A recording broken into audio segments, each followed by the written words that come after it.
نحمدہ و نصلی علی رسولہ الکریم۔ ایک سوال ہمارے پاس آیا کہ پاک و ہند یعنی بر صغیر میں، ہندوستان میں، پاکستان میں کتنے صحابہ کرام علیہ رضوان تشریف لائے اور انہوں نے جہاد کیا اور اسلام کو پہنچایا؟ تو اس حوالے سے جی مختلف تحقیقات ہیں۔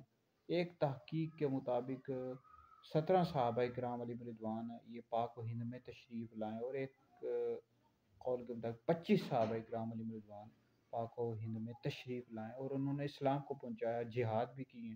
حضرت سیدنا عثمان بن ابی العاص رضی اللہ تعالیٰ عنہ، یہ نبی کریم علیہ السلام کے صحابی ہیں، یہ بھی تشریف لائے۔ حضرت سیدنا حکم رضی اللہ تعالیٰ عنہ، تو یہ ایسی ہستیاں ہیں جنہوں نے اسلام کو پہنچایا اور پاک و ہند میں تشریف لایا، اور انہی کی وجہ سے، نبی کریم علیہ السلام کے صحابہ کی وجہ سے اسلام پھیلا ہے۔